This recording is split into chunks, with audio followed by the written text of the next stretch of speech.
Hi, Dr. Meyer. This is Kimberly. I thought I would make a short video with PowerPoint to respond to the questions you posed for our Module 6 assignment. They tend to be fairly long-winded in essay form, so I thought this might be a good change. So the first question was, in what manner can school systems be seen as having been the most successful in supporting the education of children? So when we're looking at the last 120 years here, I think overall we've been successful in scaling the system. And I want to kind of break down what I mean there. So essentially, in the 20th century into the 21st century, we've created a system that can handle the huge enrollments that we have in American education. So it starts really in the early part of the 20th century under what the textbook called the one best system. And there are a couple things that happen under this that really help to scale this system to handle, what are huge enrollments in the early part of the 20th century compared to, the same time in the 19th. So under the one best system, we start to see efforts at standardization and consistency. So grades become more consistent in terms of, first grade, second grade. We see kindergarten develop in the system and become a standard point at which all children enter into public education systems. High schools are developed, and then after that, junior highs to sort of help transition students from that elementary period into that more complex high school learning period.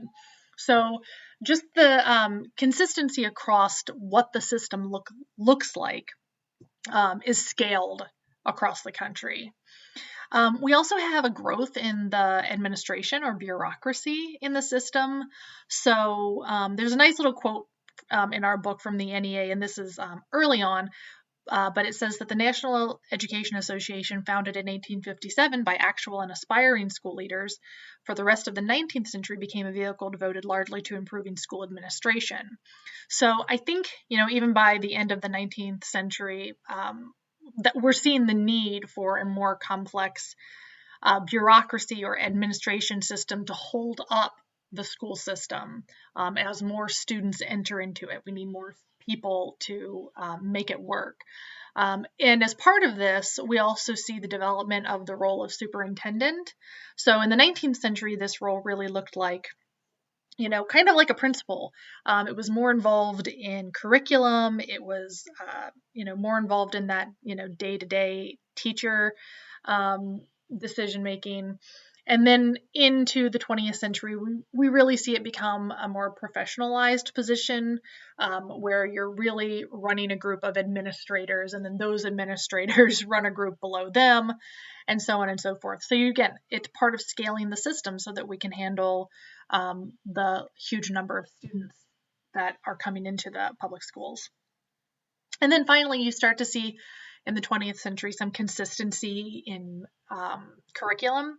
So one of the first instances of this is the Committee of 10, where they're looking at standards across high schools in the country. And of course, it's not that they decided something and that stuck around forever and never changed, but it was an effort at standardizing curriculum. So they talked about one path for all high school students, whether they're going into the workforce or whether they're going into a university or college. They started to establish the 4 courses of study. Again, so it's not that their decisions that they made at this point stuck, but the idea of consistency across high schools. And so that's really sort of the administrative side of the scaling of the system. But something else in the 20th century that allowed, or the late 19th century, that allowed us to scale the system was the legalization of funding. So the Kalamazoo decision in 1874 that stated it was constitutional to tax citizens to support or establish high schools really was used across many states when these issues would come up. And the fact that we can tax to fund schools allows us in the 20th century to sort of build up this much larger school system, scale it to the number of students that we have. The second question was, in what manner have school systems been least successful? So again, kind of my large picture answer here is in equality and inclusiveness. And I really want to look at two groups. So the first group that I want to look at is Indians or Native American education. So we talked a lot about what Native American or Indian education looked like in the 19th century with boarding schools, forced assimilation.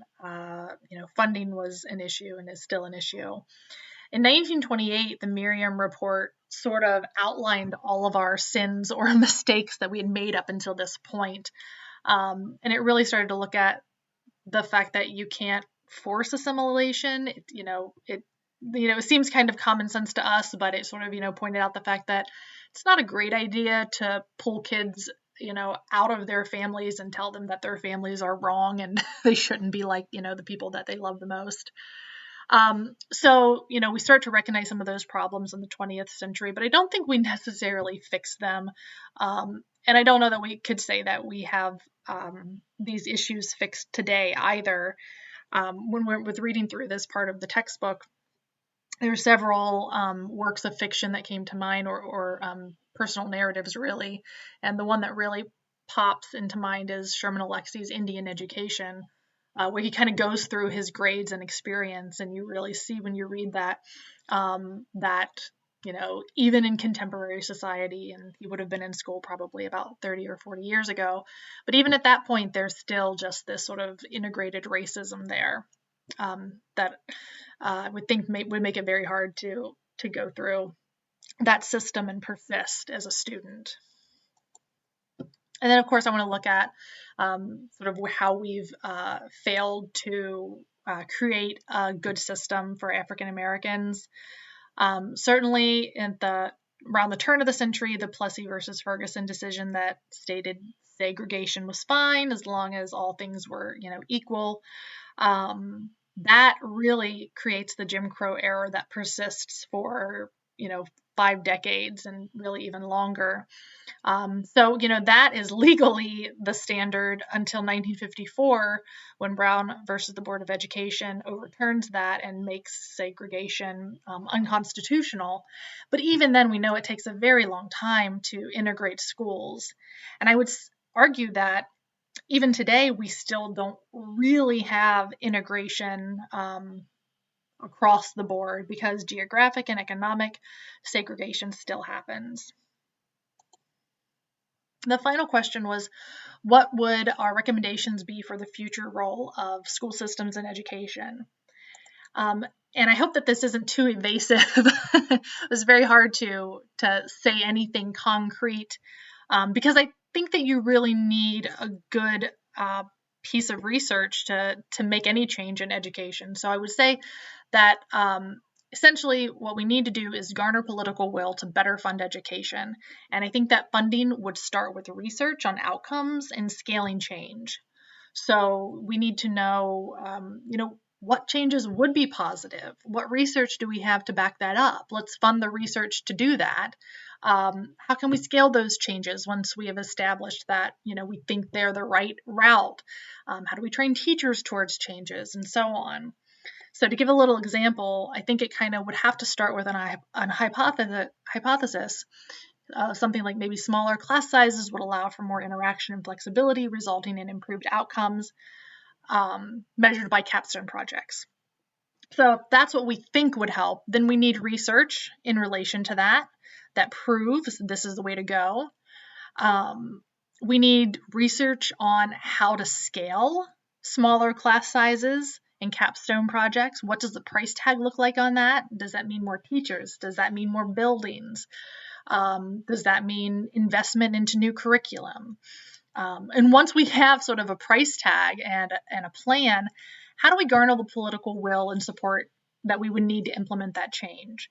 Because it will take a lot, and I think that has to be part of any solution or change for school systems.